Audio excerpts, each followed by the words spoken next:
Monte will be grounded shortly. Please stand by.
Access to the Monte will be granted shortly.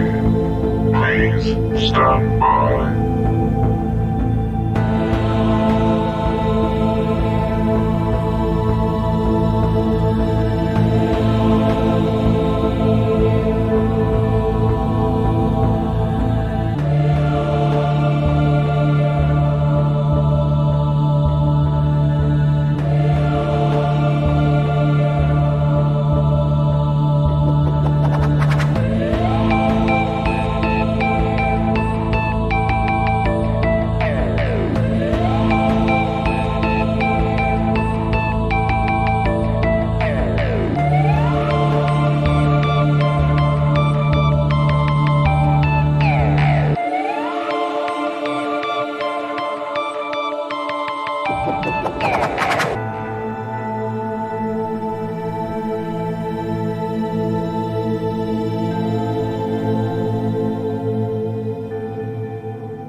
It's Wednesday. Oh, it's not. It's Friday. Get the right day, Monty. Start again. It's Friday. It's 8 o'clock. It's the Monte Zone.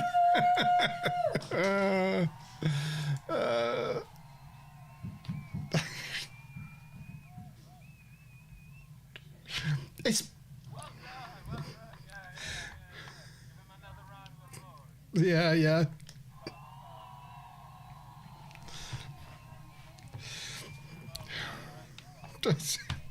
It wouldn't be one of my live streams without completely buggering up the intro, would it?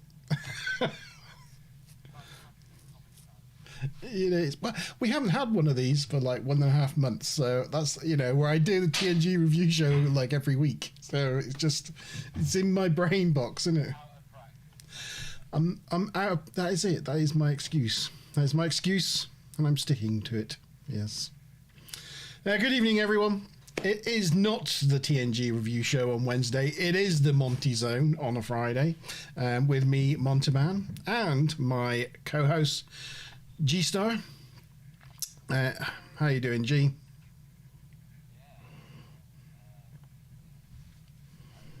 Tired. You're been...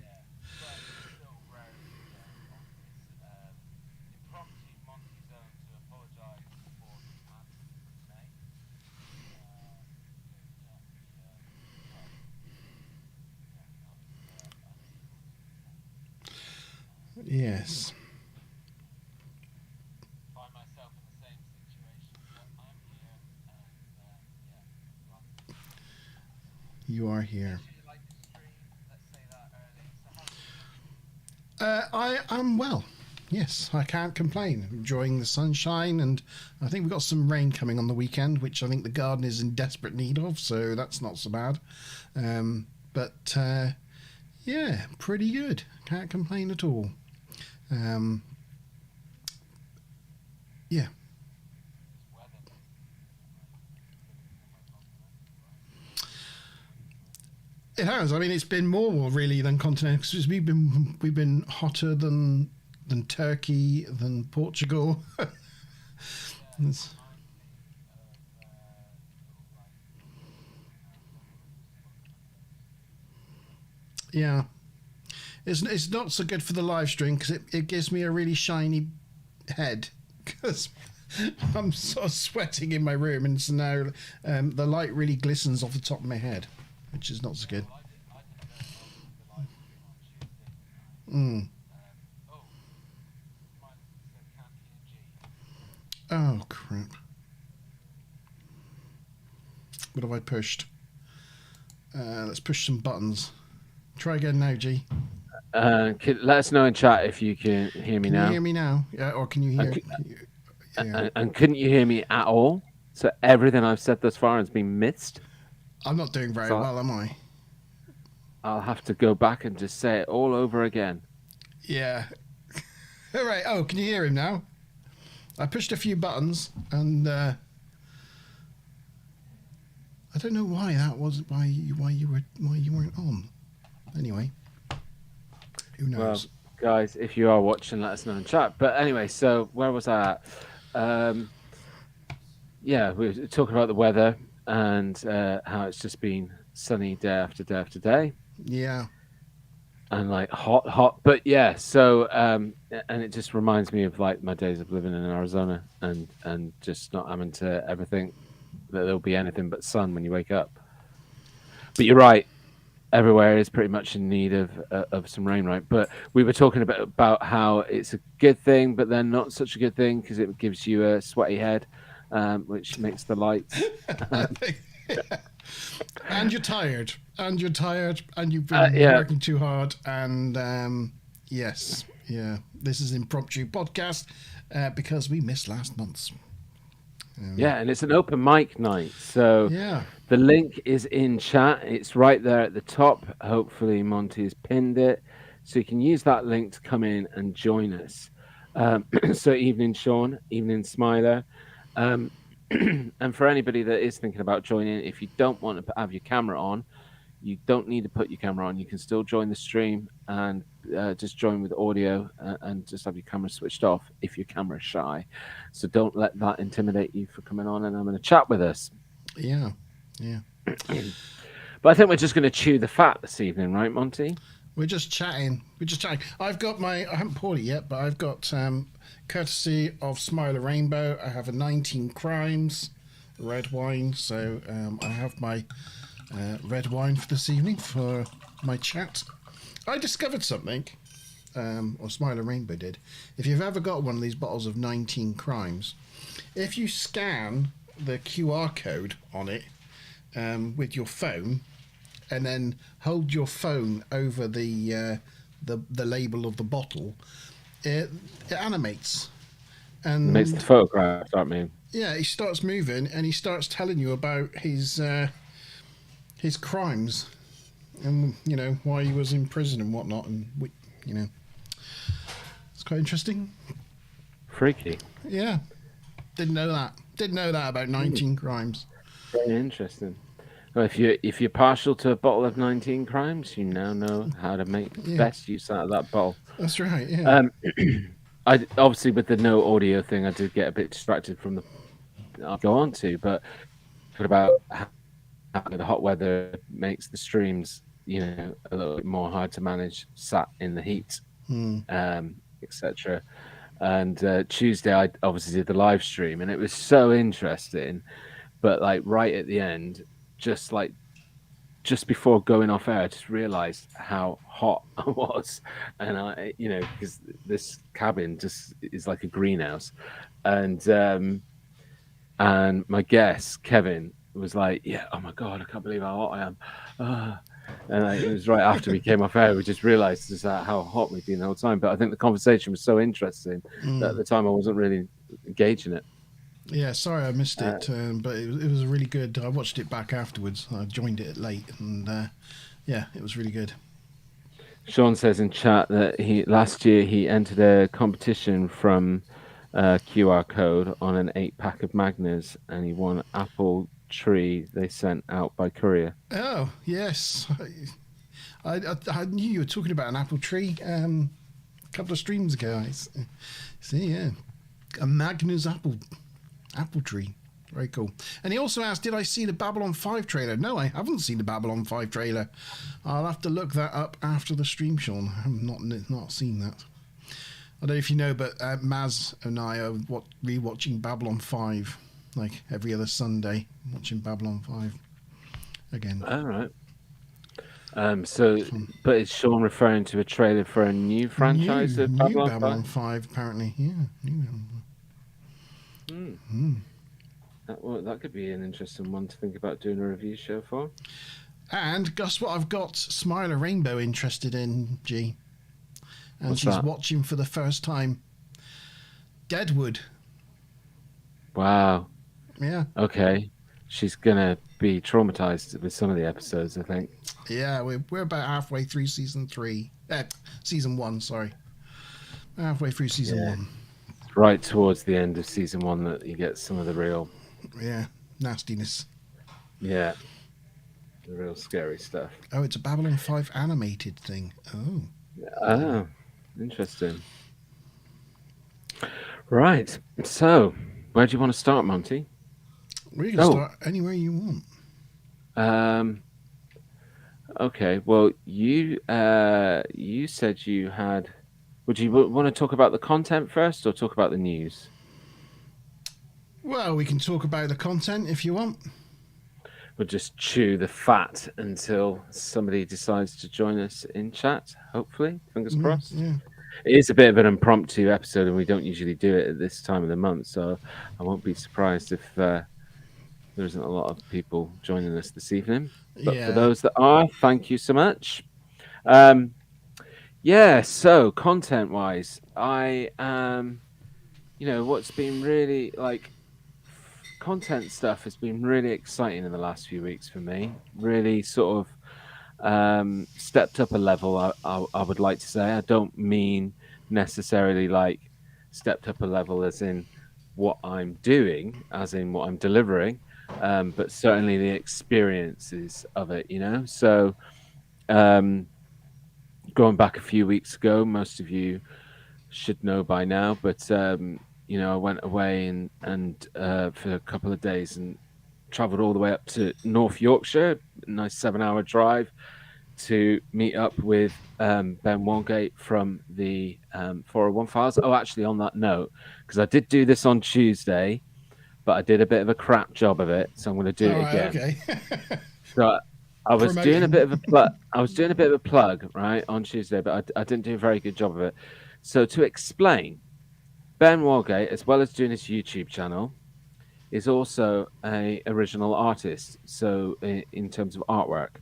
Oh, right. He's a very, very talented drawer and painter, and he does a lot of different styles of art, from street art to contemporary art. And basically, when I went up, and he's on Etsy, so you can order his artwork on Etsy, and a lot of it is basically connected to the paranormal. Although on Facebook he does share a lot of things where he does like landscape pictures, etc. But when I went up to visit him, there was a room in his house where it's like full of all of his artwork ready to dispatch off for those that are purchasing it online. And he did a very lovely thing and gifted me this picture that you see right at the back of my studio. Oh, yeah. So that's an original piece of Ben's artwork. It's a print, but it is from an original piece where he's painted it. And it's a UFO UAP over the Yorkshire Moors.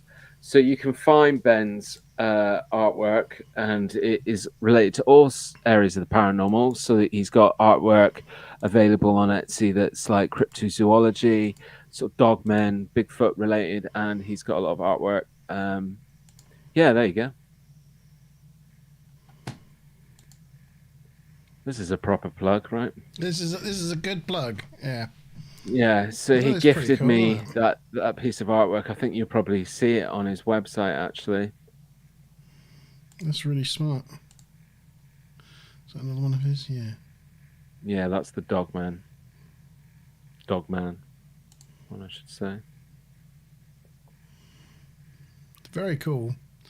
They got a nice, yeah, ethereal kind of, you know, look Yeah, about them, but haven't they? he's recently just been asked to design Andy McGrath, who obviously has been on the Vault sessions, and I recently did an interview. Again, I have been a bit rubbish lately because on one of my videos I was explaining about the fact that I did an interview with Andy McGrath, but the way I worded it, it made it seem like as if I interviewed him again. But he actually interviewed me and asked me to come along on his channel. But Andy McGrath, who is the author behind the Beasts of Britain series and also done Beasts of the World book, um, he's writing another book, and he's asked Ben to do the cover for the book, which is pretty cool. But those two guys know each other as well. And funny enough, hopefully sometime this year we're going to all plan to go out together and do a try meet up, and choose a destination to go off investigating together. So yeah, that was. But yeah, just to go back to what I was saying, I didn't really explain it very well on my G Star Vault video, and I was sort of making it sound as if I had interviewed Andy McGrath again, but I actually went on his channel. So that's something else I've been doing recently as well. That was nice to do. It was novel to be on the other end of the stick of like not being the one interviewing and being the one being interviewed.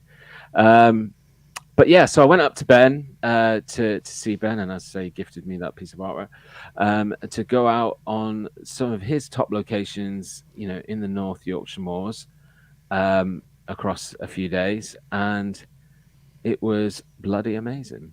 Nice. Is the only way I can describe it. I was really anxious and dubious as to whether I would be able to keep pace, whether I would just look like a complete amateur with what was going on, things like my knees. I'm an old man now. And you know whether my back would hold up. But you know, it was a bit of a full-on few days because I sort of landed there, and then within about a sort of hour and a half, we did some camera work in his house, like stuff to camera. But then we went straight out, and we went straight out that night to a location where he's built a bushcraft shelter in this woods that he's featured a lot in his investigation in his episodes, and it was the most freakiest bit of woodland that I've ever been in ever, anywhere. It really was. I say it in the video because the part one is already available to watch on the other channel, the Underground Paradox, which I launched, Yeah. and that was the first video on it. But yeah, it was on the video. I say the woods was like a witch's wet dream. Because it looked like, you know, if a forest was angry and just wanted to trap you in the forest, that's what it was like. Things like you'll see in the video where I film, Twisted, like gnarly trees and yeah, I'm filming the floor of the forest, and you can just see how it's just like the most intensive assault course because there's just vines and trunks and stuff everywhere. It looks like the forest would absorb you if given the opportunity and the chance. And it is the most freakiest place to be. And what I just couldn't get over, because I've watched the videos, you know, and yes, okay, some of the times when Ben goes out, he takes his dog Lily with him, so he's not 100% alone. But to go to a location like this in the dark by yourself, I just think you've got to have a big bunch of kahunas to be able to do that, because this place was so spooky and had such a strange aura to it that even in the daylight, it was making me scared. So, and you know, it was a crazy location, and we saw some really interesting stuff there. And when I say saw, it wasn't necessarily paranormal, but it certainly. I mean, have you watched the video at all? I've seen all your other videos. I haven't seen that one. No. Okay, Yeah. fine. So that, you know, so I know what details to go into. So Yeah. Well, do you want? I'm now mindful of spoilers. No, no, that's um, fine. That's fine. okay. Okay. So basically, the first thing we came across was this deer, and what really, and this deer, it was a baby deer, dead on the forest floor. But what really tweaked my curiosity is before we even found it, Ben was going saying, "Oh, um, last time I was up here, which was about 2 months ago, it wasn't too far in that there was a dead deer, right?" Um, and so we then came across it, and then he said, "Oh, um, yeah, that's the same one." And I was like, "How can that be the same one? That was you said it was 2 months ago." And he said, "Yeah." And I was like, "It's barely decomposed. Like it's still got most of its fur on it. How could that be?" And then obviously we're talking on camera, and all of this is on camera. And evening, Mickey. I thought Mickey, you were in Liverpool. Thank you for joining, and don't forget to like the stream. But yeah, I thought you were having a night out in Liverpool, and if you are, I hope you're enjoying yourself, buddy. Um, yeah. So what was I saying? Yeah. So this deer wasn't decomposing. It had some weird stuff going on around where its like stomach would be. But for the best part, like its eyes had gone, but its face, like even its hoofs and everything, were just still normal, like as if it had only just died a few days ago. Mm. And this forest, although thick and dark and very like moist, I like there wasn't any maggots over it or anything like that. It was really weird. Like I can't. It just it's a weird one to wrap your head around. And the guys that have watched the video and left it, and there's loads of people that have left comments, and thank you everybody that's watched it and left a comment. But a lot of the comments were like, yeah, I can't get my head around like how that deer looks like. We're talking over 2 months ago, and Ben made a good comment on camera. He said, "I saw it 2 months ago, but it was dead 2 months ago. I don't know how long it had been dead Yeah, before it could have that." been there for a while. Yeah, yeah. So it was kind of weird that it wasn't decomposing in a normal what you would expect, and so that was really cool because we got all of that on camera pretty well. I wish I'd done a little bit more close-up work of the deer, but to be honest with you, because it was dead and I knew it'd been there for 2 months, I didn't want to get too close to it. Sort of being the germaphobe that I am. But yeah, so and then yeah, we came across some just really. I mean, it was just a great environment to be in, right? Because Right. it was Yeah. just so spooky, the feel and the tone of it. Uh, Ben's bushcraft shelter that he's built is really awesome. That was really cool. But yeah, I mean, there was this forest was so thick that there was a portion where we found the bushcraft shelter, and then we went off doing some investigating. And where he's built his shelter is in a bit of an opening, like and there isn't many of these kind of openings in this forest. So where we went investigating, then we went back into the forest, and for some reason I just lost my bearings and thought it was nighttime. So I'm talking on camera. I'm going, "Oh yeah, we arrived here during the day because it was so dark." Dark. Yeah, yeah, yeah. And then we came out into another opening just across this valley, and I was like, "Shit, it's still." Oh, sorry, swearing. It's still daylight. Like I thought it was like that is how thick this forest was. I mean, it just felt like it had already turned to night. And again, I think I captured that on camera really well. And then just to sort of like wrap it up a little bit, we then, as we got into the evening, we lit a campfire and sat around the campfire, putting all of our cameras on and just talking for a good long while, just about different areas of the paranormal and Ben's views and my views, and that's going to be part 3 of the 3-part series. So you do see some of the conversation in part 1, but you don't see it all, and that unedited conversation of us by the campfire is going to be part 3. But whilst we were at the campfire, I didn't even realize this at first, but Ben had brought along an EMF machine. So you know what an EMF machine is, yeah? Yeah. And so I didn't even know it was there at first, because where I was sat, I couldn't see it, but it was next to Ben, and we're just chatting away, and I start talking about some paranormal subjects about hauntings and whatnot, and this EMF reader starts going off like mad, and considering we're in the middle of a forest where there's no, we're not near any kind of electrical devices. Hmm. We obviously had our phones, which we were using as cameras, but they were like way away, like sort of 5 meters away from where we were sat and talking. But yeah, so then that was going off, which was a bit crazy. But I've got to be honest, it wasn't. Ben was quite clever, and he then started doing his proper calling out. Because he's got a little bit of experience with like calling out spirits and stuff like that. And then nothing was responding on the EMF machine in a sort of timely manner to what he was calling out. So we just didn't know if it was something random that was setting off the EMF machine. But what was especially weird and has become weirder is that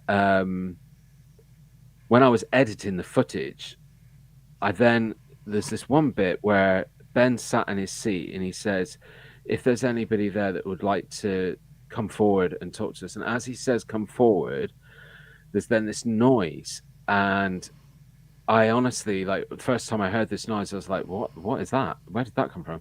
What it sounds like to me, to my ear, it sounds like a knife scraping across a stone. So, like, went back, kept listening to it, kept trying to figure it out, boosting the volume, trying to hear what it is.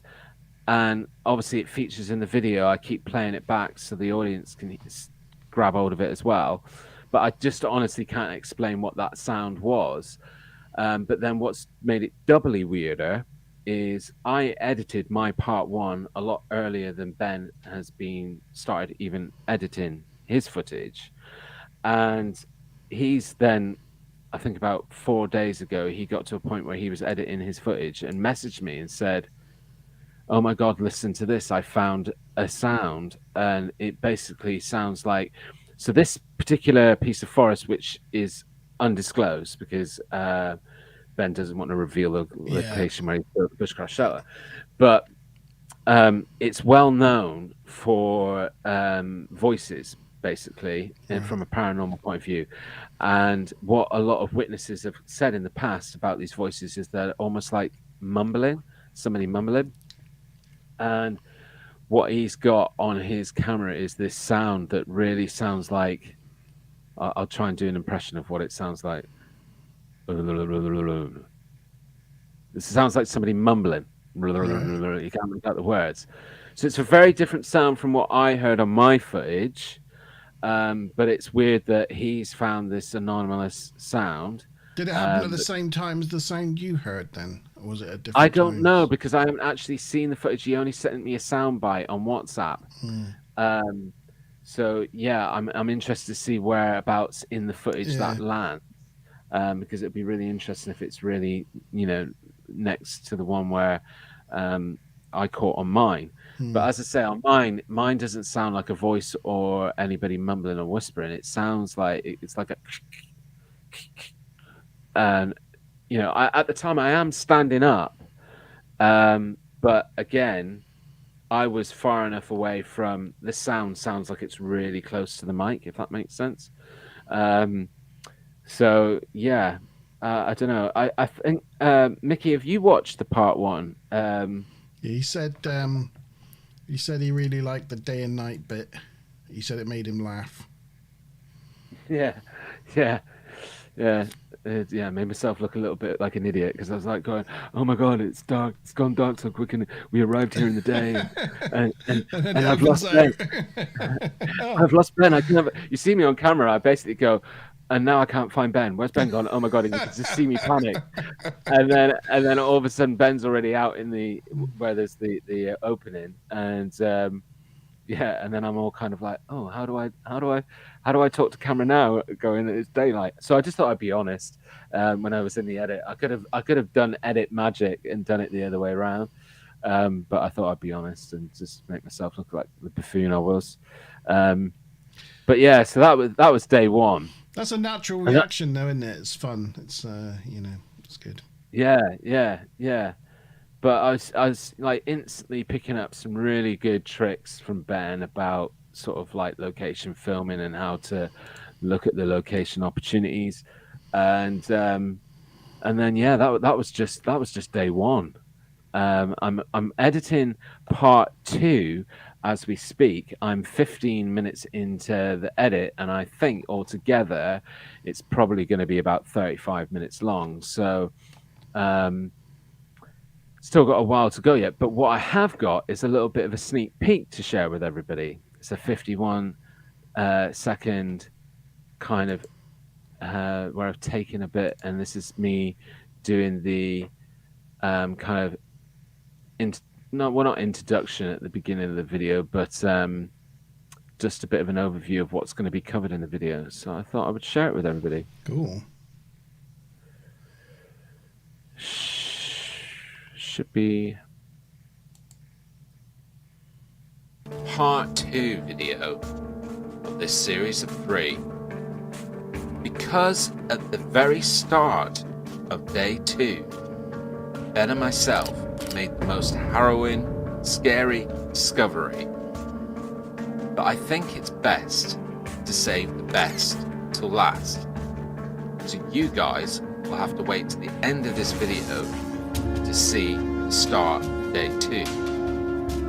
However, Ben took me to plenty of other very interesting locations where we made some really great discoveries and also discussed and debated issues of paranormal. There you go. So yeah, something really big happened on day 2. Thanks, Mickey. So Mickey said, was it the different points of recording of the same sound might make it sound different. Very interesting. Very looking forward to the next part. Hurry up, you, and go YouTube full time. I wish, Mickey. I wish. Yeah. Don't we all wish? Don't we all? Yeah, we all do. But that's why your support is what we need, right? Likes, subscribes, shares, comments. And some of the comments have been great recently to some of the stuff that I've been doing. But yeah, just to quickly wrap up this whole thing with the visit to Yorkshire with Ben. Ben did say he was possibly going to pop along this evening, but he's had some bad news about his car today. His head gasket's gone. So yeah, that's not ouch. Good. That's a painful one. That is not for somebody who needs this vehicle for getting out and doing his job, right? So yeah, so I'm not surprised if he doesn't pop along, but he might just pop along at any time. I said it would be a great opportunity for him to test his Wi-Fi because he's wanting to get back into doing his live streams. So anyway, in day 2, there's something that happened which, I think it's going to really surprise a lot of people and shock the hell out of me. I've decided to leave it to the very end of part 2 to keep people like waiting. Even though it was the very first thing that happened, the first thing in the morning. This is in the morning, in the daylight, and it was extremely scary. And but it was extremely adrenaline. It was that kind of adrenaline fueled scary. Like I could not believe what we were finding. And just to give everybody a little bit of a flavor, it's a location that Ben visited about a year ago, and what he found there was quite disturbing. And because it was quite disturbing, he's not been back since. And so I almost Chinese whispered his wrist to make him take me. And I said, look, I'll be with you. We'll be going back together. Like, don't worry about it.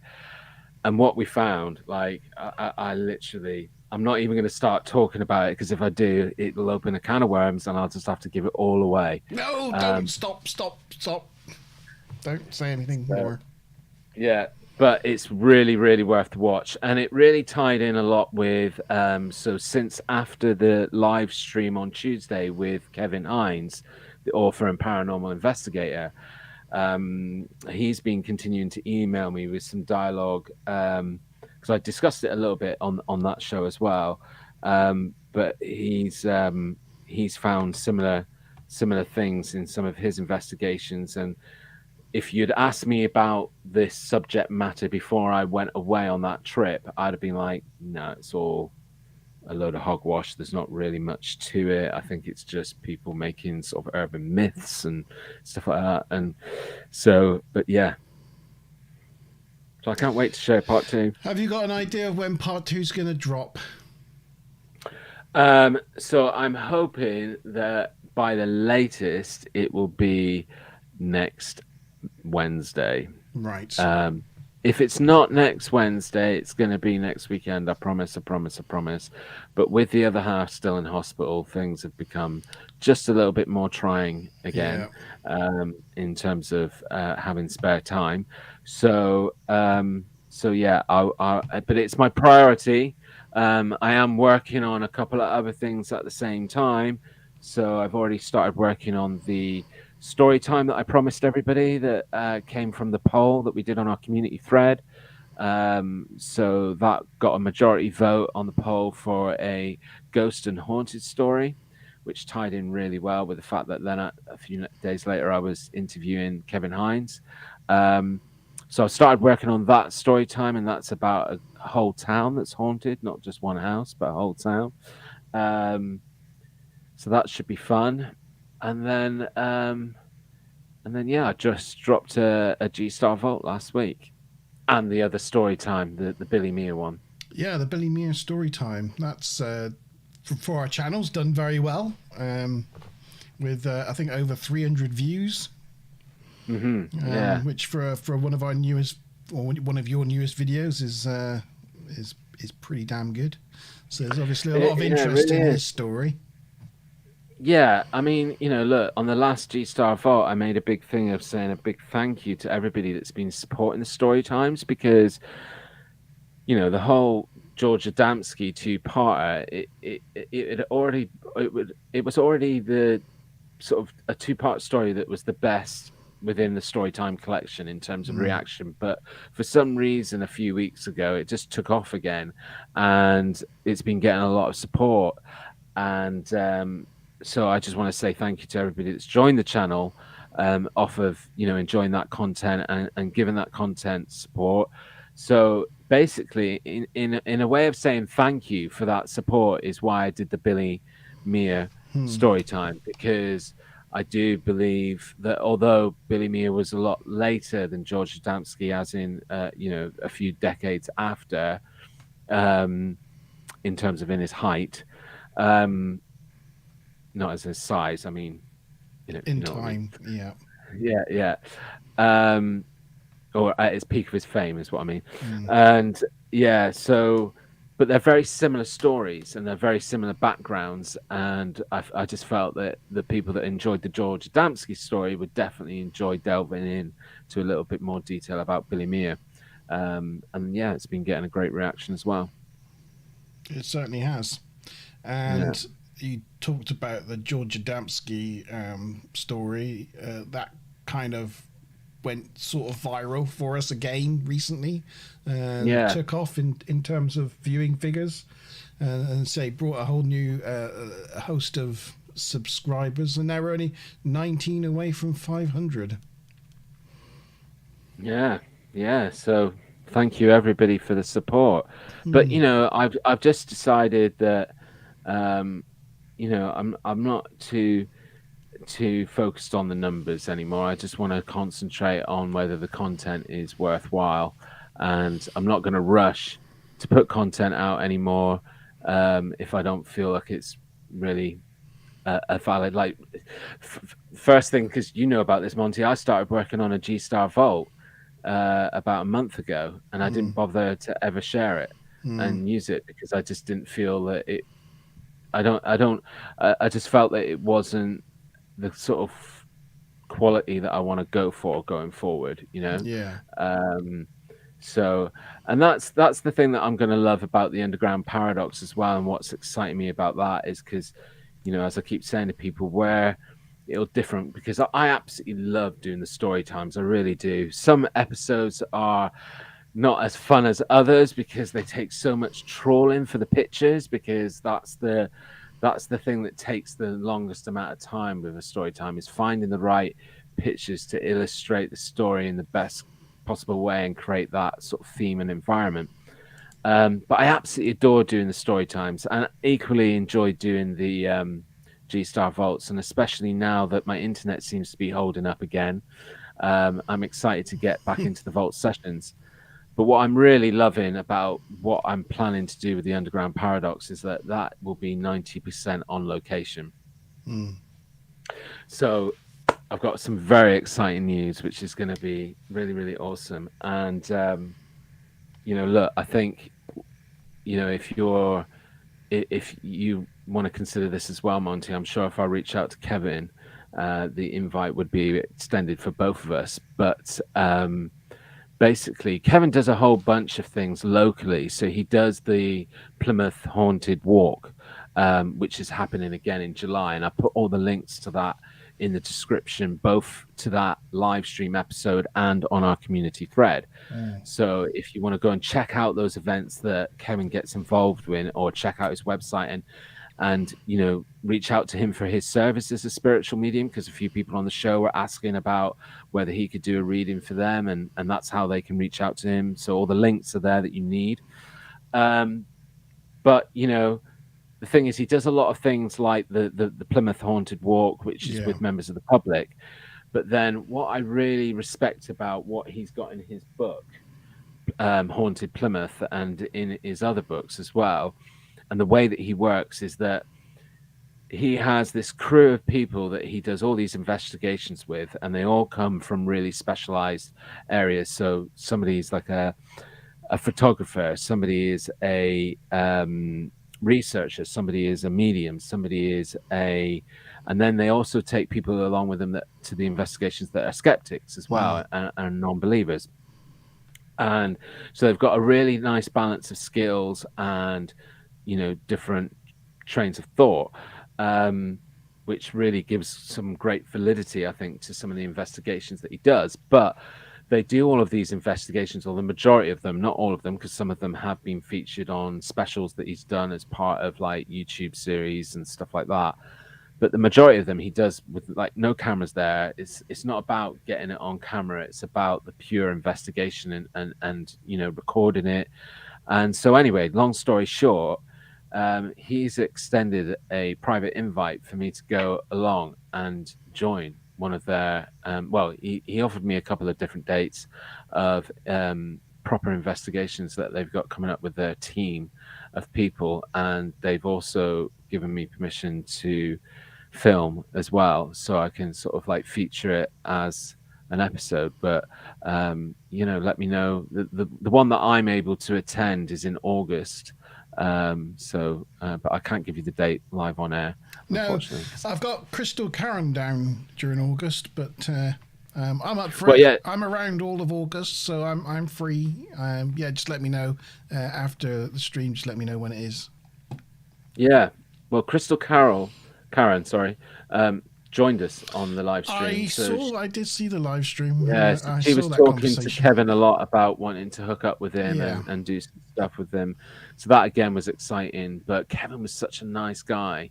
He was incredibly, just incredibly humble and just a lovely energy. He lives in Plimpton now. Yes.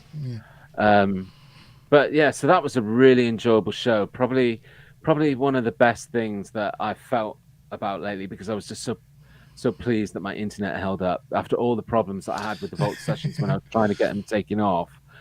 For it to hold up the way it did on Tuesday night, and just the content of the show as well, and how the conversation flowed, and I just thought, it was brilliant. I really enjoyed it. Really good. It was really good. Shame I watched it delayed. Lastly, last bit of content was the last G-Star Vault, where you covered some military UFO sightings. Yeah. You actually made that G Star Vault topless. Well, actually, yes, you're correct, but that I'm wasn't factually the correct. that wasn't the plan. That wasn't the plan, as it says on the disclaimer. Originally, that part of it, if you watch a lot of my G Star Vaults lately, I'll start off with doing it to camera, He's and then always wanting to get his shirt off for people. He just can't wait to get those breasts out. That's yeah, that's it. That's exactly what it was. So yeah, but I cropped it out. You couldn't see anything that was too like. that just left it to the imagination of our audience. Well, in the area of paranormal, imagination is everything, right? It's key. Yeah. It's key. It's key. Um, yeah. So that G Star Vault, yeah, that was a bit of a funny one because I just obviously wanted to share, some other footage that was coming out. Or it's a bit confusing, that one, because it has been out in the domain for a long time.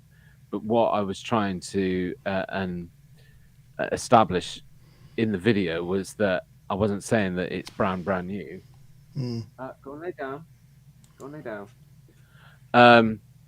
But it's only been given the official stamp, really recently, as in the Pentagon and the AARO have given its declassified status.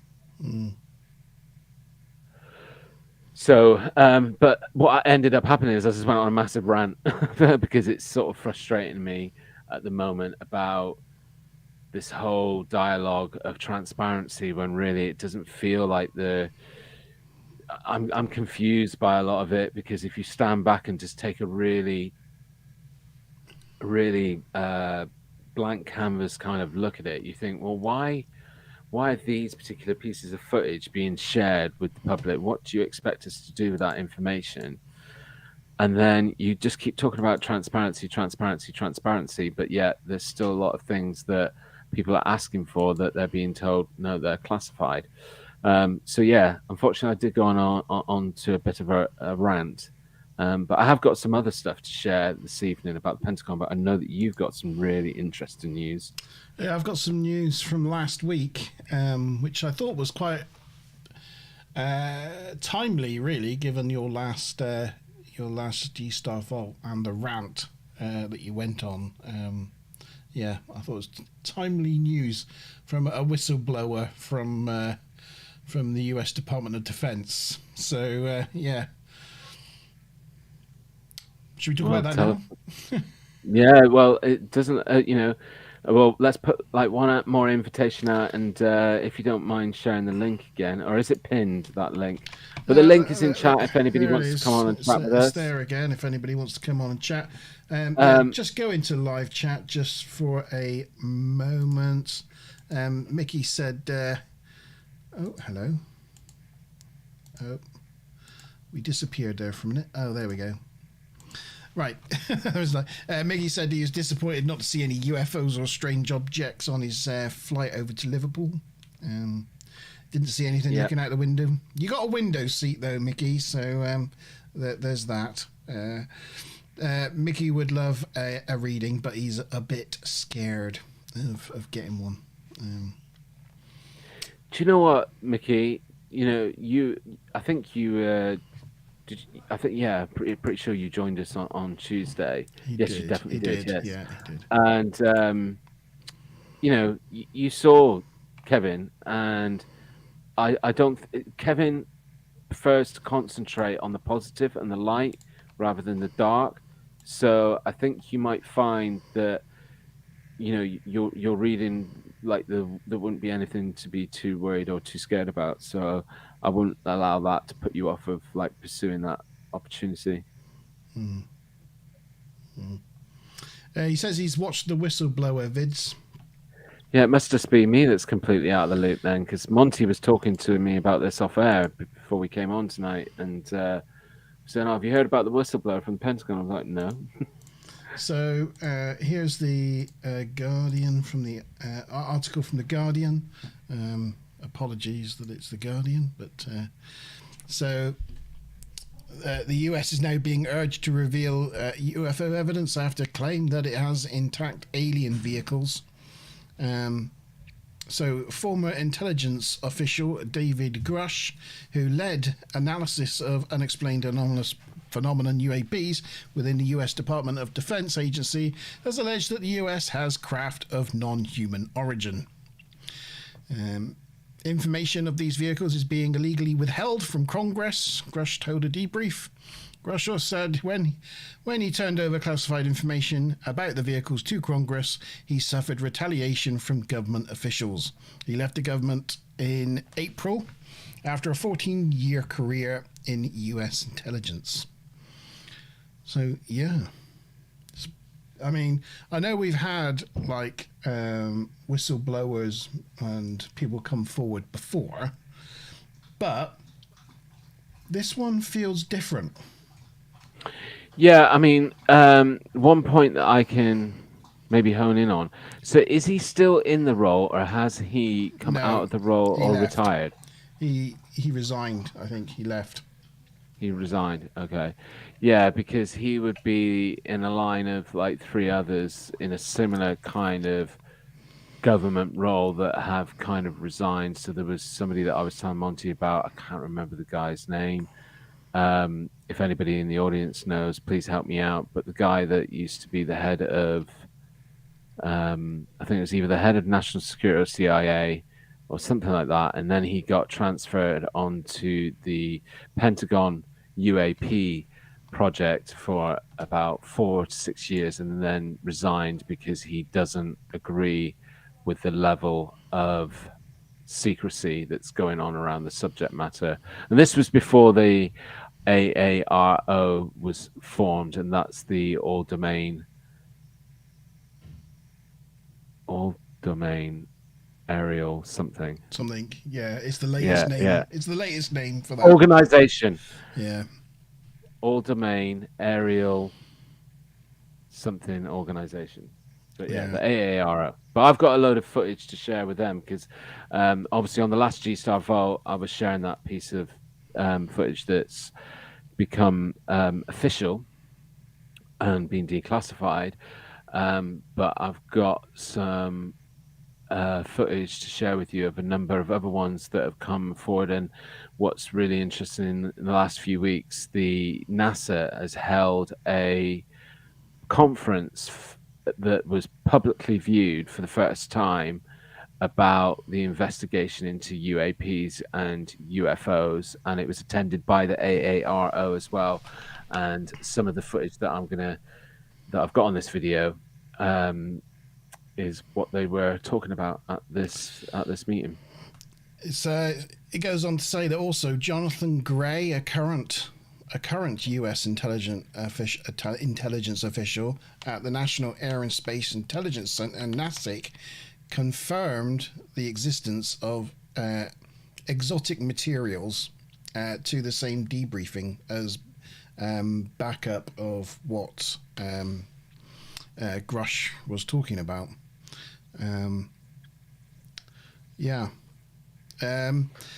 There was quite a lot of information in the briefing and in the debrief and other people's coming forward as well. And what was quite interesting was I was reading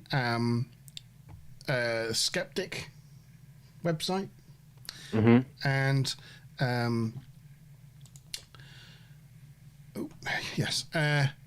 there was a guy called Michael Schellenberger, who's an author. And Michael Schellenberger is currently, he writes books on all sorts of things like economics, climate research, how modern society and homelessness occur, all sorts of things. And he was currently writing a book about the Pentagon and whistleblowing when this whole thing happened. So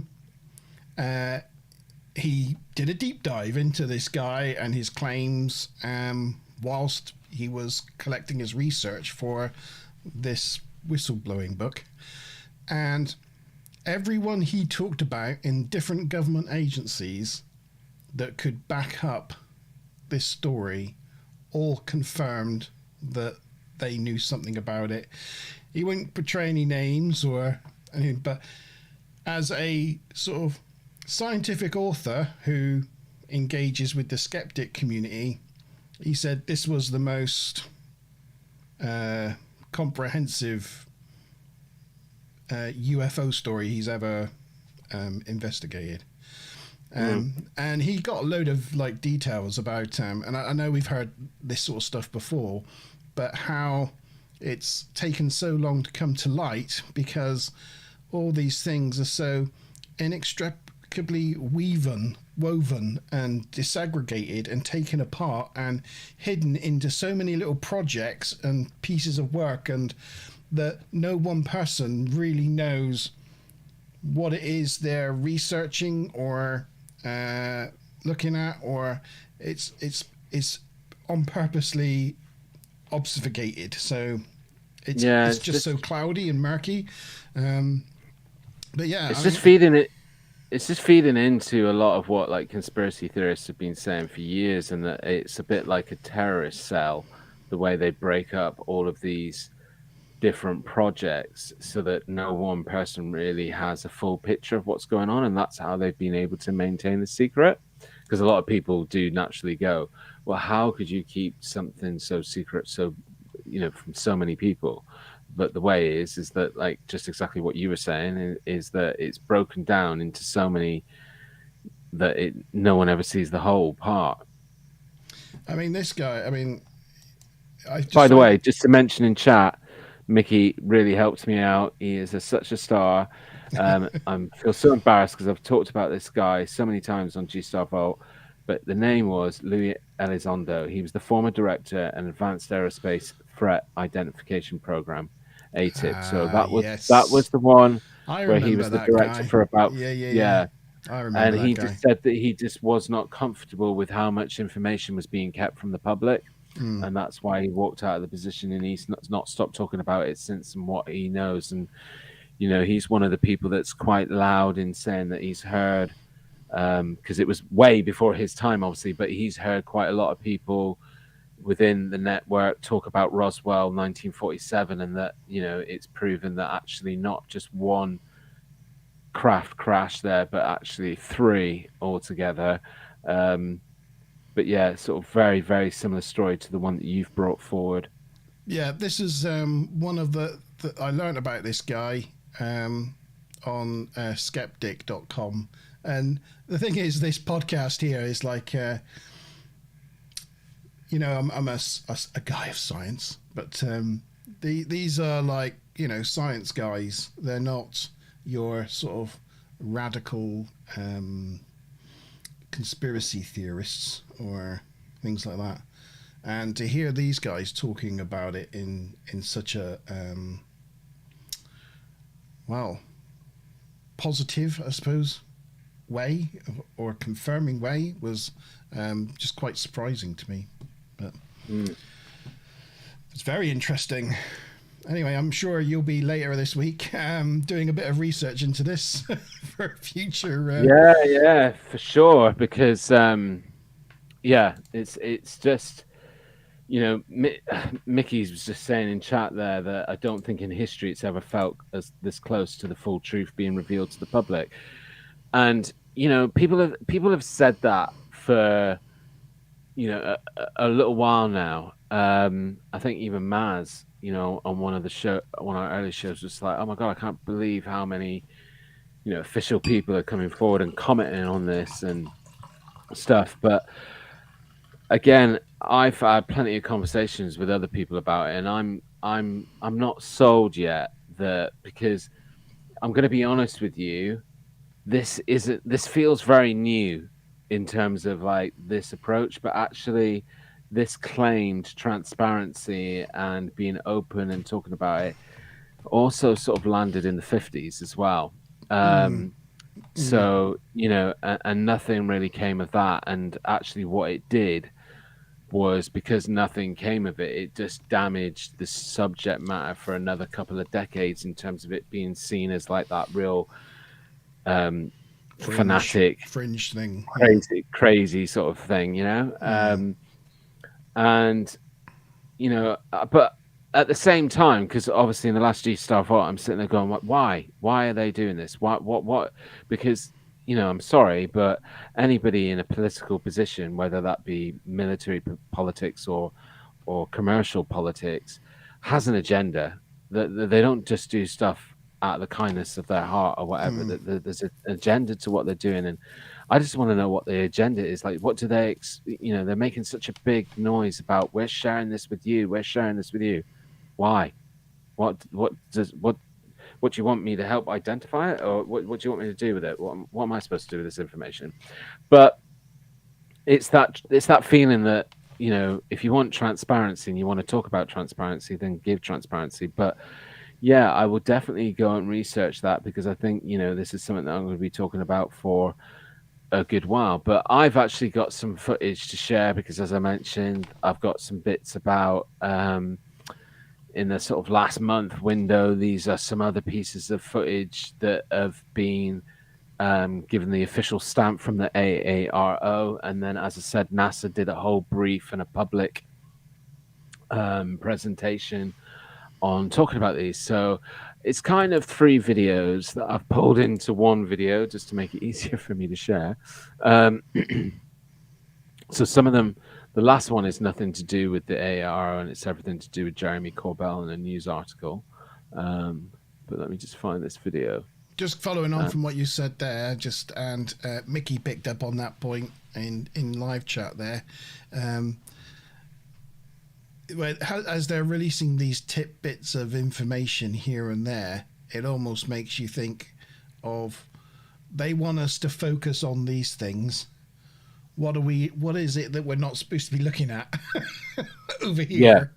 Yeah. Again, that's what I say that's what I say in the video in my rant. I'm using the I use the comparison to a magician, the way a magician makes you look at this hand while the other hand's doing something else. And it just feels to me like a bit of a smoke screen, because why all of a sudden do they just want to be so open and talk about it? And what are they hoping? It's like if I could speak to one of them directly, I'd be like, what are you hoping to achieve from this? Like, why don't you declassify some of the documents from stuff that's happened in the past that people have been talking about and know that happened years ago? Why don't you release that? But why don't you just tell us, Dad? What's the point? If they've got something, why not just tell us? It's not like we can't take it now. This isn't the 1950s, is it? There's not going to be mass panic in the street. Exactamundo. Just going to quickly find the... Another analogy is my dog Chewy. When I want him to leave something alone, I throw a treat in the opposite direction, and he runs after that treat, and then I can pick up the thing that I wanted to get his attention away from and hide it. Mm-hmm. It's like that, isn't it? It's like I feel we're having been treats thrown at us different directions, and then somewhere else something's being taken away. Yeah, for sure. So the video is ready to share. So the first one, just to mention, this is the Pentagon shared a video of 2 unidentified flying objects. The first has an apparent wake as it moves. Sean Kirkpatrick, the AARO director, said the office assessed that it is likely a commercial aircraft, and the trail is essentially a shadow image. But a lot of people don't feel the same way. The second UFO is a military drone in the Middle East captured an apparent silver orb-like object that crosses the sensor field of view in a video taken on July 12th. And this type of silver orb has been seen huge amounts in both public shared videos and in other military leaked or declassified footage. Anyway, it's ready to share and watch the... Good evening, Wookie. Good for you to come on and show your support for the channel. We really appreciate it. Sorry you couldn't participate, but it's great to have you back there in live chat anyway. Right, I'm ready to add that to stream.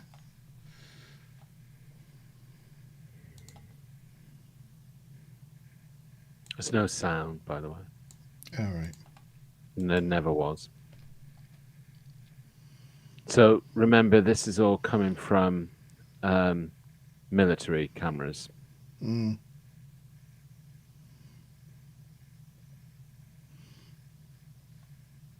So this is Department of Defense. Taken in January 15th, 2023.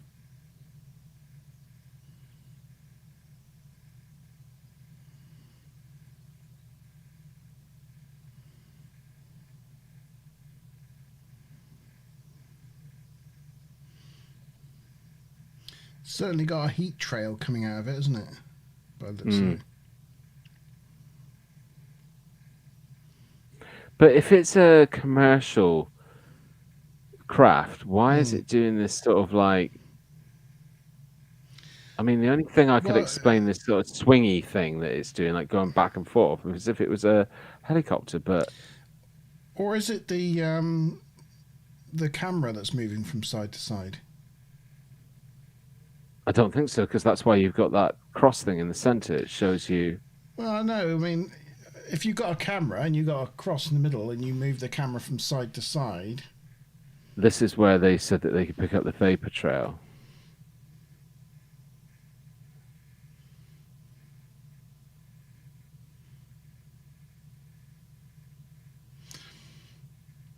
For example, right, when I'm looking through my telescope at, say, Venus, right, in the night sky, because of the rotation of the Earth, every time I get it in the middle, Venus moves off to the left, right. I don't know which way are we going. That way, it moves to the right, right. Yeah. So then I gotta move my telescope very slightly ahead of Venus, so then it moves to the left, and then it's because of the rotation of the Earth, it moves Venus to the right again. So it's going.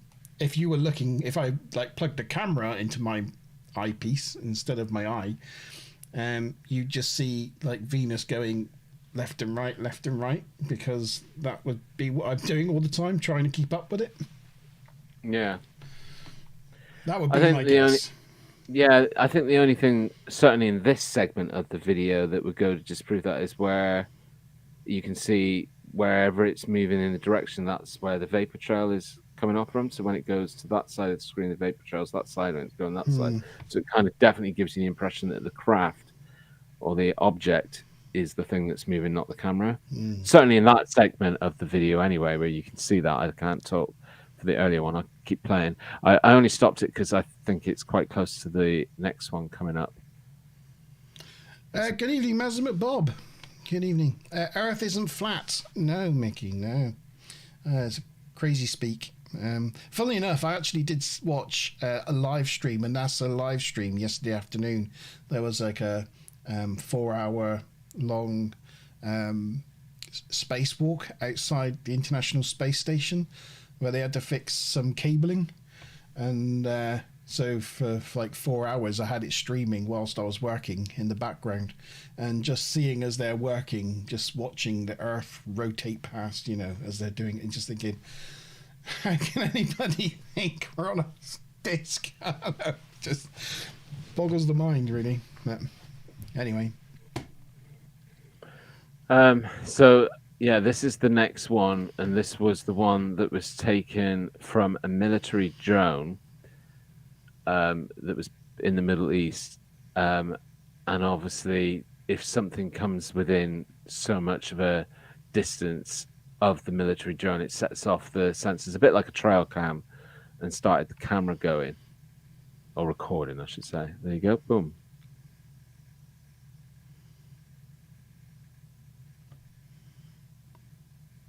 Where'd he go?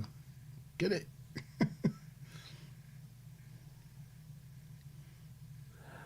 And there's an incredible amount of, as I say, footage that both is being either leaked from the military,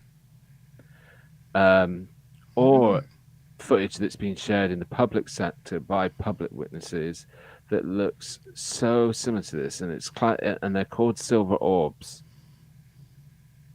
The majority of unidentified objects reported to. So I'll stop at this there. This is where I'm now gonna. I just thought I'd share with you. This is the public presentation by NASA.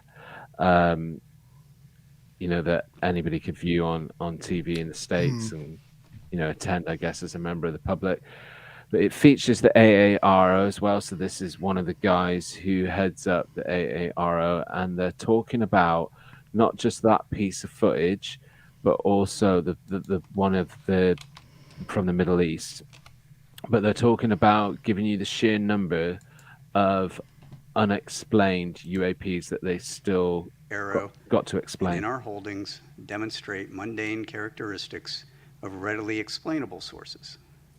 While a large number of cases in Arrow's holdings remain technically unresolved, this is primarily due to a lack of data associated with those cases.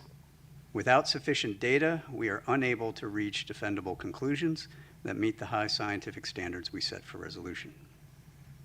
Meanwhile, for the few objects that do demonstrate potentially anomalous characteristics, Arrow is approaching these cases with the highest level of objectivity and analytic rigor. This includes physical testing and employing modeling and simulation to validate our analyses and the underlying theories, and then peer reviewing those results before reaching any conclusions. This is an example of one that I showed at the hearing recently. This is a spherical orb, metallic, in the Middle East, 2022, by an MQ-9. I will come back to the sensor question that David raised here in a moment. This is a typical example of the thing that we see most of. We see these all over the world, and we see these in making very interesting apparent maneuvers. This one in particular, however, I would point out, demonstrated no enigmatic technical capabilities and was no threat to airborne safety. While we are still looking at it, I don't have any more data other than that. This is a newly released video. You'll notice there are two dots moving back and forth. There is a plane at the bottom that's moving across the screen, and now there are three dots moving back and forth. The moving back and forth is from the sensor and the platform that's collecting it. This is a P3 on a training mission in the Western United States. They picked these up and they tried to intercept and was unable to intercept them. The reason they couldn't catch them is because after further analysis, it was shown that those objects were actually much farther away from the P3 than they thought. And in fact, when we went even deeper, looked at air traffic control data, we were able to match those to aircraft on a major flight corridor heading into a major airport for land. Just to point out, the pictures at the bottom are what the things look like when they did the whole big zoom in. Yeah. This is the kind of thing that can spoof and or provide misperception of both very highly trained pilots as well as sensors. Anomalous characteristics. What numbers are we talking about? How big is your data? At the time of my open hearing, we were at 650 cases-ish. We are now over 800. Analytics when we report out. So that's over 800 cases that they can't explain.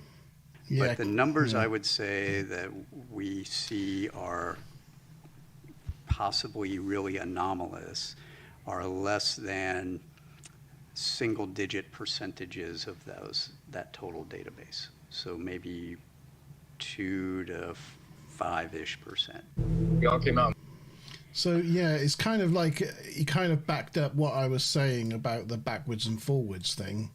It's the sensor on the viewing platform that we're looking at it from is making him go backwards and forwards. But that doesn't still matter because, I mean, they're a lot further away than back and forth that jet is from the sensor and the platform that's collecting it. So what This is is it? a P3 Yeah, on a and what's training mission really in the Western interesting, the United States. information that he's sharing They on picked this these one up and they tried to is intercept. that they tried to intercept them. Yeah, You know? but they were a lot further away than they thought.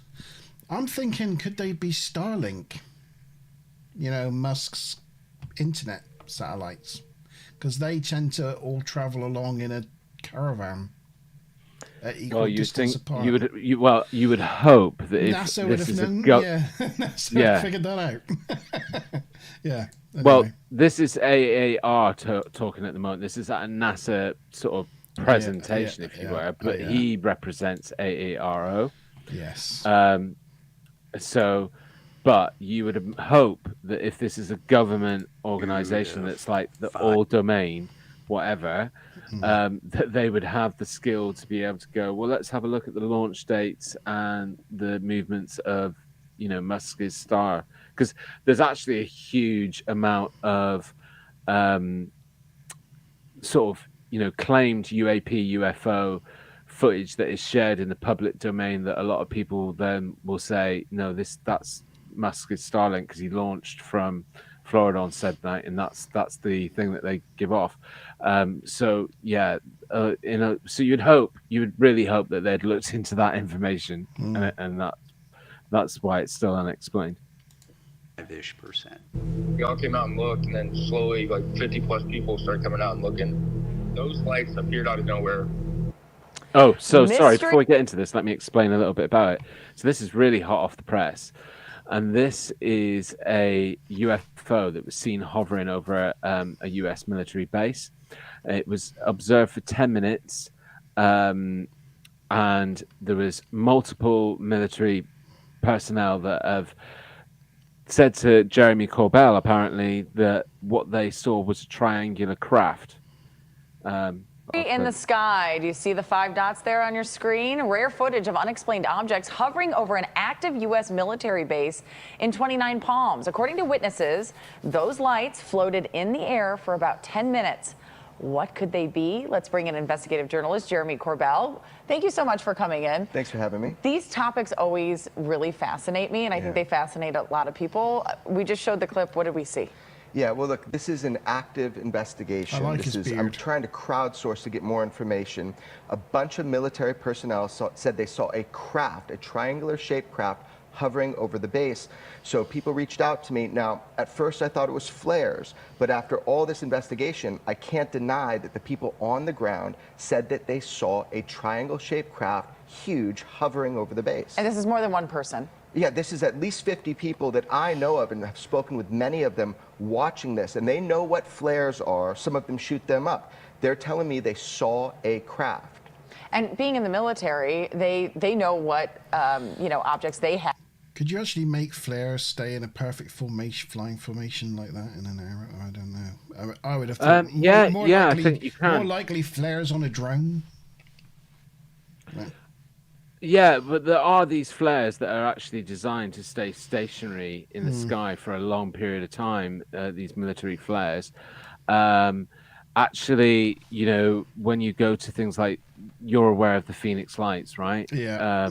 And the big event there. You know, one of the most common official explanations for it is that it was military flares that had got caught in the wind, and that They were meant more to be haphazard, though, weren't they? They weren't in a perfect No, they were in a triangular line shape, for the weren't they? majority of the time. Oh, Yeah, very similar to this. But what's interesting is what he's saying.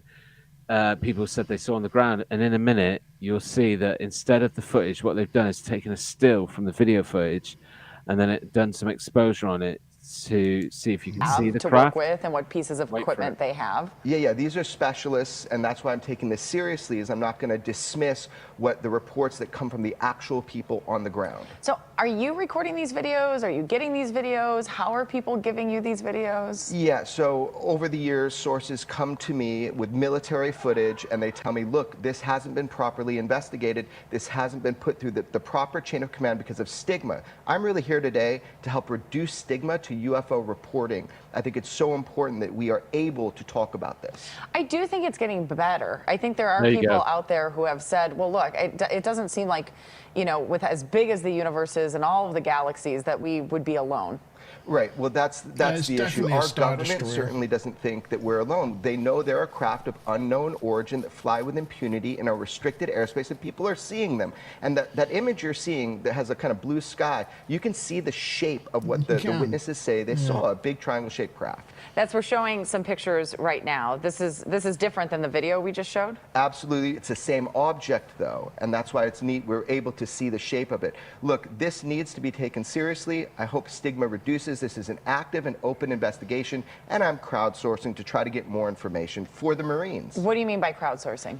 Putting it out to the world as an active investigation, saying, can you help us solve this case? Can we have this dialogue rationally? How is yeah? So I wanted to share this video, not necessarily just for the craft, but I was talking earlier on about my frustration with like what's the purpose behind all of this, and saying that I don't necessarily believe that it's all as genuine as it kind of makes out, and I don't want to sound too much like a conspiracy theorist, but Give me one margarita, I'ma open my. Sorry about that. I was trying to What? I was trying to bring up something on TikTok, but of course you open up TikTok and it just plays like the first bloody video that you open. And sorry, say that again, G. So I was just saying that, you know, one of my big points on the last G-Star vote, and like what I was talking about earlier this evening, is that I'm not really hugely buying into all of this whole transparency. I want to understand what's the direction, what's the meaning behind it, why are they doing it, and you know, again, I don't want to sound too much like a conspiracy theorist, but the reason why I shared this video is because recently I'm starting to feel like Jeremy Corbell is part of that process, because here's a guy who's on a major news station talking about this event, which he says that he wants to crowd gather on it. 'Cause he wants to crowdsource, give it as much exposure as possible. Why is there no name of the military base? So what military base is it? Because there's probably hundreds in the US. So how am I, as a member of public, Jeremy, come on, you want my help, and you want us to add data into your investigation. How am I supposed to do that if I don't even know in what military base you're talking about? You This probably is got to something sign up for his website or sign up to his something or another to get all the information. It's on a TV station, so the TV station is kind of accountable for it as well. They're showing this story, but they're not willing to give away all of the necessary information. It feels like, I don't know, it just doesn't feel right. Let me know what you think in comment, guys. Like, did you not find that weird that, you know, and how has Jeremy Corbell all of a sudden in the last 4 years been able to convince the US government to keep declassifying all of this footage? Because he's the one person that's really behind them declassifying it. So again, I just think there's more to what we're seeing. Keep your eyes wide open. Sorry if there's a sound that comes on now. I'm just going to try to get past it as quickly as I can. Oh, God. Shut up. Jesus Christ. I hate TikTok app on a browser. It's really awkward. At your police college, I mean, you.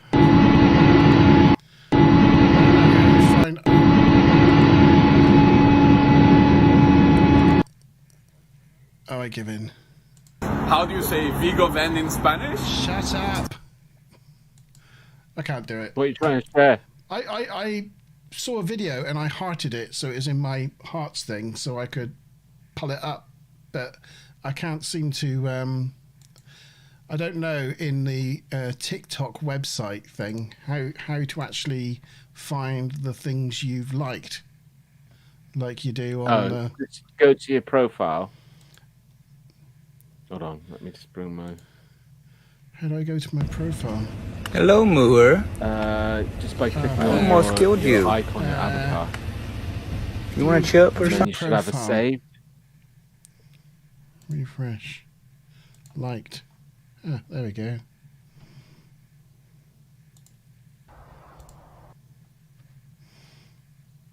I saw this one.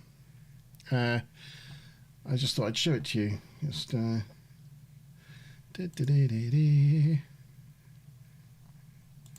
sorry about that. It took me a while to figure it out.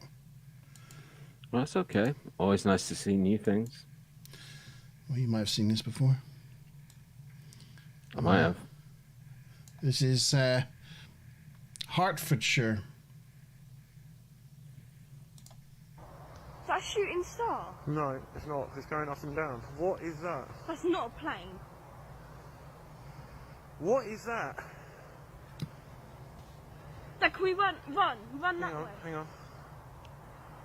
What on earth is that? Something that's shooting out in front of it now. There's two of See, now them. that Whoa, looks whoa, very whoa. much like Starlink. Oh my God, guys, you No, are. Starlink is satellites looking- in space that just I go don't know what you're along. looking at. Look, they're Yeah, but UFOs. it's when they're in the this is below lower, the cloud. they come down. Dad, can we go that way? Can we go that way? But I have seen this one before because it splits off in a minute, Oh doesn't my it? God, you guys. I don't No, think it's you just realise two how of lucky them you are that to just even sort of witness like something fly this. around each other. Look at them.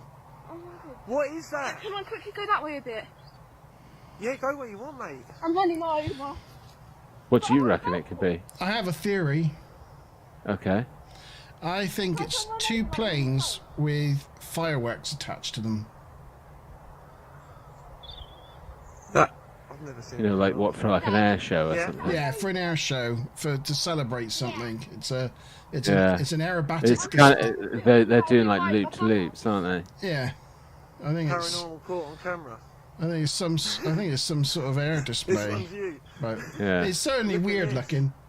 The way Yeah. they go up into the clouds and disappear. Look at them, And they're twirling. Can you see that? But saying that, Just gone into the that clouds. move that they're doing there, I know you're on TikTok, you can't really rewind it, can you? Where they're going up and they're kind of I going can. like that. Jake, that's that.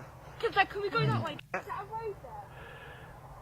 You know, the bit where they're going up and sort of weaving around each Yeah. other, because you can see that quite clearly. I mean, if that's even, you know, like yeah. these small commercial What could be flying like planes, that with those like they're private, flashing you know, now through in the one-person clouds. planes, Look, can you see that in the clouds? that would be an incredibly dangerous maneuver, like how close they were to Where's each it other. gone? Lost it. Where's it gone?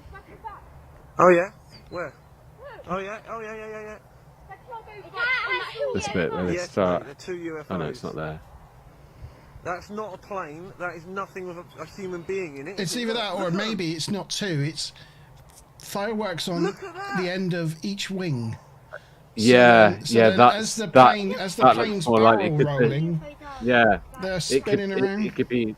Yeah, it could be going up Mate, like that, they're rolling around that almost like way, orbs. Yeah. and it would make it look like that. Massive orbs. I don't There know, you go, I've we've no solved idea. it. They're both I super think bright that's what it is. It's an big airplane trails, like- it's almost with like when I first saw it, I thought, fireworks no, on that its was a wings. firework or something. And then it went down and started going up again. Let us know if you think it's anything different in chat. Wow. Your look at opinion this. is always just as important. Yeah, You might see something that we're not seeing. yeah. But anyway, I thought it looked cool. Yeah, it certainly looked cool. I'd say I'd How seen mad. it briefly before, but yeah, great show. What was this one? Oh, here's another one right here. You see him? Flying right over our heads. Pointing it right That at him. looks like the footage that. And now he's Jessica from, turning. These Mysteries took. Ooh, Yeah. Oh, yeah, that's. Yeah, you see him? yeah, it just flashed. The thing I'm is, lasering he pointed a at laser him. at it, and it seemed to and he's react curving. to his laser. Did you see Oh, that? here's another one right It here. darted What, sorry? about when he hit it see with him? a laser. Flying right over our heads. Yeah, it flashed. It changed direction. Pointing it right at him. It didn't. It's And like now it he's didn't turning. There was a little. There you go, Ooh. flash. Yeah. Flashed. Yeah, you see him? Yeah, So it I proves just, that it it's a just flashed. solid.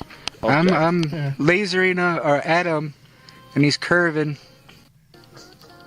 Oh, here's another one right here. Anyway, You see But him? then again, Flying right over our heads. given drone. that, yeah, because those lasers, although that you can get some really great distance on them, you can't get very far with them. So that is something that's at quite a low level. And and from the movement, because you've got to take into fact that the camera source is moving as well. I think the movement is a very realistic movement, but who knows? Better late than never. Yes, Kevin. Good to have you along. Did you make? I've got such a terrible memory. See, I can't even remember if I know there was a couple of late arrivals on Tuesday, but I can't remember if you were one, Kevin. Yeah, I think you were. But let me know if you were there on the live on Tuesday. Oh, sadly, Mickey's got to go. Well, thanks for joining us, Mickey. It's been a pleasure. Keep enjoying Liverpool. You know, have a great night out. Love me do, buddy. Yeah, have a great one. Good evening, Kevin. It's good to have you on. Better late than never, as you say. Wookie says that was interesting. Could also be an RC plane. Yeah, it could be.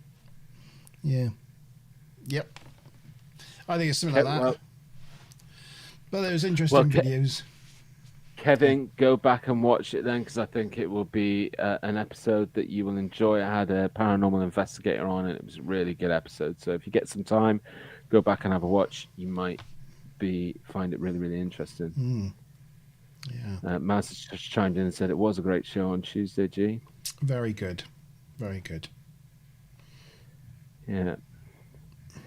So, one last invite to everybody. If anybody wants to come on and talk to anything about the paranormal, and you don't have to come on camera, you can just come on audio and come and let us know. Sorry, Bells, I am not going out just yet. Go on, lay down. Every time I move my chair, Bells like that. I'm ready to go. I'm ready to go. Like, up. Are we going? Yeah. Yeah. So, I haven't got a great more. I did try to prepare some real or fake. What I was going to do is, I thought I had loads of, like I've obviously done it over quite a few episodes of Monte Zone now, the real or fake. But every time I've pulled it together, I've not always used all the pictures that I've pulled together. Right. So I thought, I've actually got quite a few spares sitting around that I can just throw into another file and just use them for tonight. Like, call it the real or fake rejects. But I actually, I only actually found 3 in the end, so that wasn't any good really to make an episode out, a feature out of. So no real or fake, but I definitely will try and bring a real or fake, because Monte Zone will be back again and the normal time slot on the last Friday of the month. I hope. Is that right, Monty? Yeah. I should have put June podcast, but really the June podcast is in 2 weeks' time, isn't it? So yeah, it'll be the second June podcast, I guess. June podcast part 2 will be in a couple of weeks' time.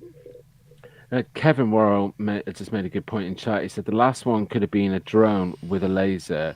You never know what the militaries are up to, especially in wartime, as in Ukraine. But ultimately, just because you see the green laser on the footage doesn't mean that there isn't another white kind of spot laser that you're not seeing the light to, that could have been the source of the other light. The flash, yeah. Yeah. Yes, very interesting. Very interesting. So, yeah. Kevin, have you got any take on? I don't know if you've seen last week's story about the U.S. Ministry of Defense whistleblower who came forward and declared that the U.S. has been hiding partial or whole spacecraft from other worlds. I don't know if you saw that in the news or got any thoughts about it. But or any thoughts about the releases of information from the Pentagon. That's what we've been mainly talking about this evening. It's been a general chat. We've not really meant it to be a UFO-centric episode, but it's kind of turned into a UFO-centric episode, isn't it? Yes, yes, it has. Although if I had actually gone into the detail of talking about day 2 in Yorkshire, that would have probably had an utterly. But as I say, I just can't. I can't say afford it. to. Shush. I need to keep it secret and make people wait. What I do need some help with, though, is off the back of this week's show, and we'll certainly have Kevin back on in the future. I think he's up for it as well, because he really enjoyed himself. But I need some ideas or inspiration for future guests for the Vault sessions, because I'm struggling to there's a number of people that I think to reach out to, but I also don't want to be too obvious with. So if anybody's got any thoughts or ideas. I was genuinely trying to think, could I try and be as bold to try and pin down Nick Pope? Try it. Message them on Twitter. Twitter's usually the place to get out of people, isn't it? Yeah. DM them on Twitter Yeah. and say, check this out. Are you free for a chat? Yeah, yeah. You never know. You don't know how to ask. Yeah, it's funny. This has got nothing to do with the paranormal, but I was watching this channel last night that was interviewing Tom Meehan, who used to be the lead singer of Kasabian, right? Oh yeah. So pretty. I mean, he's been through a tough patch for the last few years, both publicly as in his reputation, but some of that's now all come to light that the picture that was painted of him wasn't necessarily the true picture. But he's starting to take off and he's starting to do a lot of his own stuff again, which sounds really, really great. But he was on this channel being interviewed by this guy, and this channel only had 533 subscribers and only 188 people have watched the video. And it was from 6 months ago. Wow. So it just goes to show you that you can reach out to people, and even though you're absolutely. a small channel. Because I was really shocked when Andy came back and said, he would do some stuff with us. So, yeah. So I might just be bold and brave and reach out for Nick Pope. Wookie's made a suggestion of get a skeptic or debunker to interview. Yeah, I could do that. I think that would work better in tandem if I had like a double panel of, a believer and a skeptic on. Oh, like one on one side and one on the other, like a debate forum type thing. Yeah. You got that guy that I can't remember his name who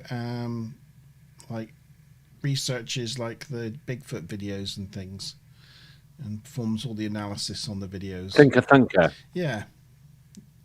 Try him. I could, but he obviously doesn't show his face, so it would just be an audio interview. Yeah, but it would be an audio interview. It would be interesting. Yeah. No, I could definitely try that. Yeah. Yeah, for sure. But keep sharing your ideas, and at any time, if you can think of anybody, just drop it into a comment somewhere. I'm always looking at the comments, so it doesn't matter what video you drop it on, I will see it. But yeah, Trey the Explorer, who's that? I don't know. Trey the Explorer. Do I know that? It seems slightly familiar.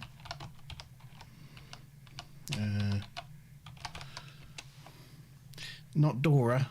No. Trey the Explainer. Explainer? What's that? Don't think that's that. That's not it. I don't think so.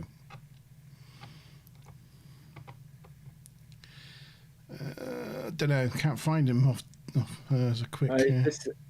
Kevin just said, can't think of his name. He does the Unexplained on Talk TV. Do you mean the bald-headed guy? Trey.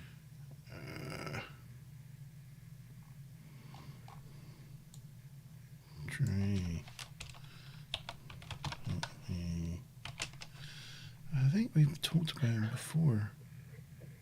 I definitely might try and reach out to Justin from Mountain Beast Mysteries and try and get him on, because there would be plenty to talk to Justin about, because he's primarily Sasquatch, Bigfoot, but obviously he also about a year ago had a big sighting in Alberta, Canada, where he's based of something in the sky, and I've watched the video loads of times, and it's really interesting.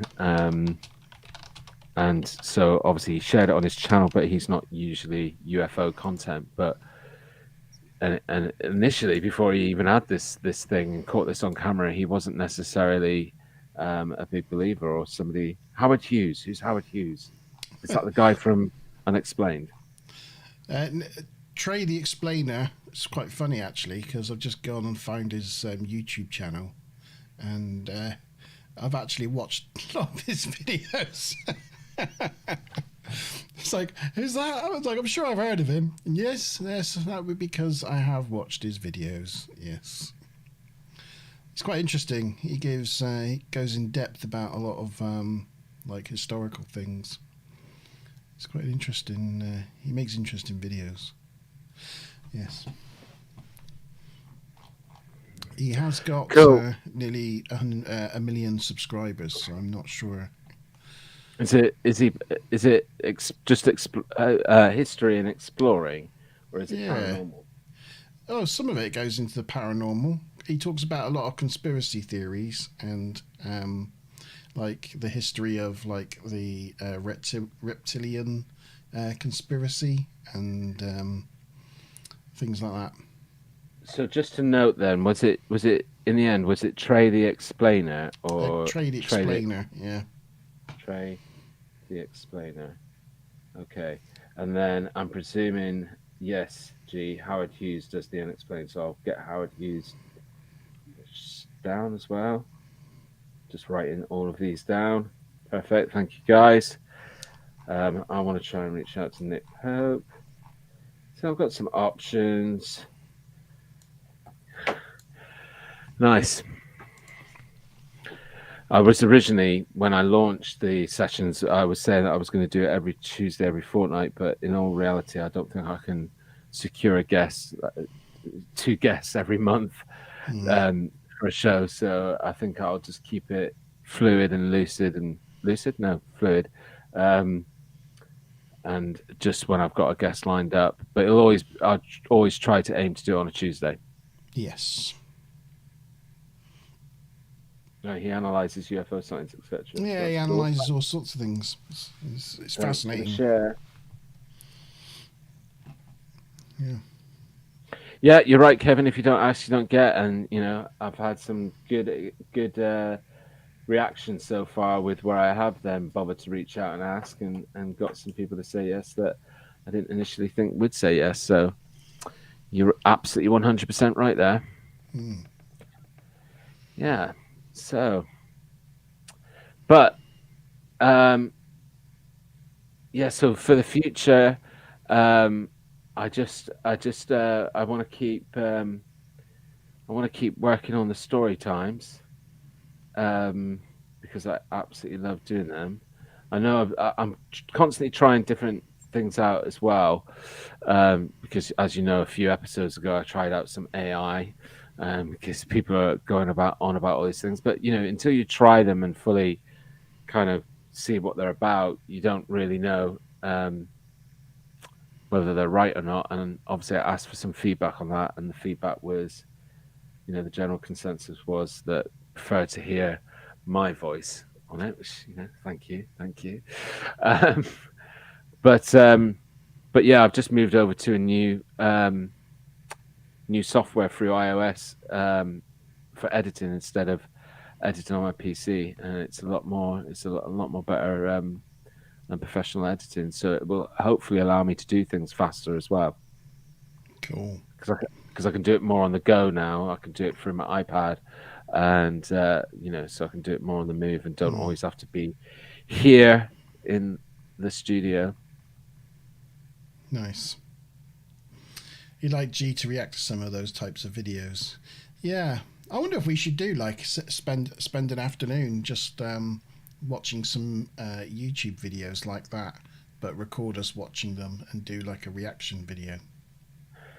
Yeah, that would be interesting. Oh, I had a great idea for a story time as well, and I want to try and do it soon, Monty. So sorry to ask you about this on air and put you on the spot, but I thought it'd just be a great idea to maybe around here one time, just get the log burner going and sit around in the dark in a log burner and actually do a story time, like kind of over the log fire and just use the narration. Just have an enjoyable night sitting there having a few bevies next to the log fire.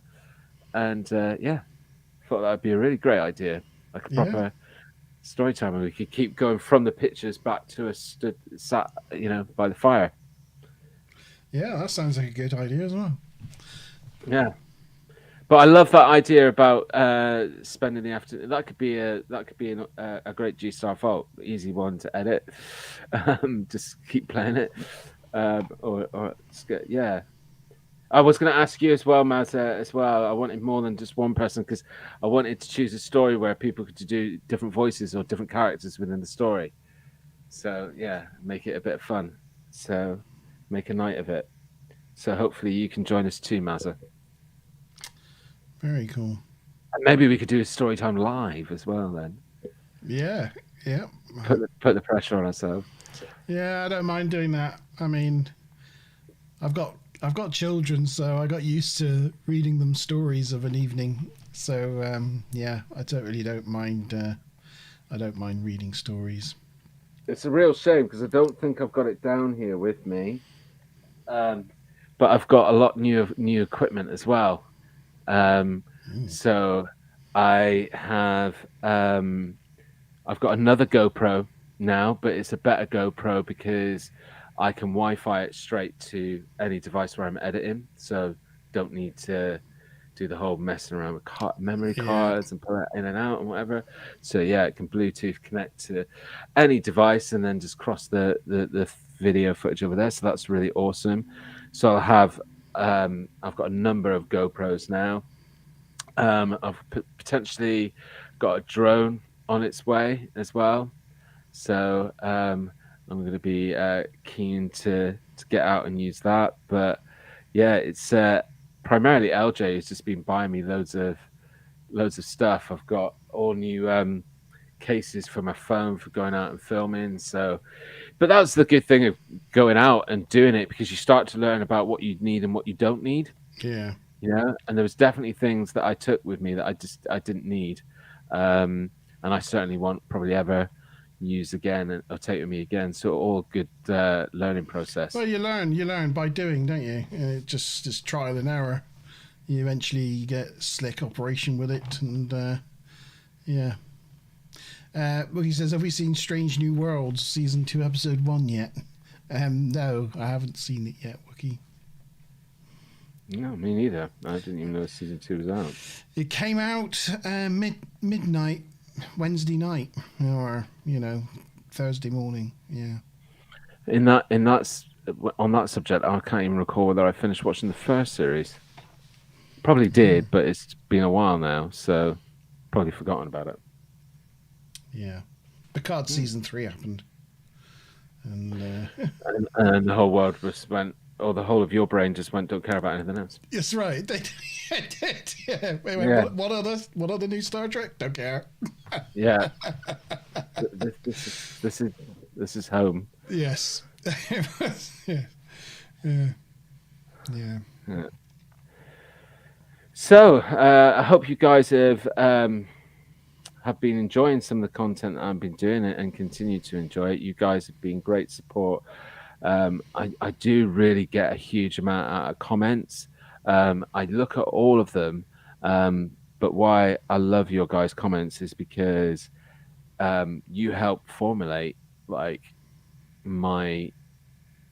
you influence me, and then you also influence the future as well in terms of what I may bring. So, I mean, look at it already just from the comments tonight. If I was able to get Howard Hughes on Vault Sessions or whatever, and just see how quick your comments make an influence, guys. So, please just always, drop us a comment. It really does help. And if there's anything that you want to point out that you feel could be different or better, then please don't be afraid to say that as well, especially from some of you guys that are our loyal viewers and watchers. I'd be happy to have some critical feedback from you guys as well. So, It's when strangers drop in with critical feedback that I'm not so happy. People that you don't know from Adam. Yeah. Right, I think we're about done for this evening. Yeah. For our impromptu catch up to get past the last the missed one. Yeah. So thank you to Wookie and Mazza McBob and Smiler Rainbow and Kevin and who else do we have on? Mickey. Mickey. Yeah. Thank all you guys for coming on. Sean at the beginning. Thank you, Sean, for popping by.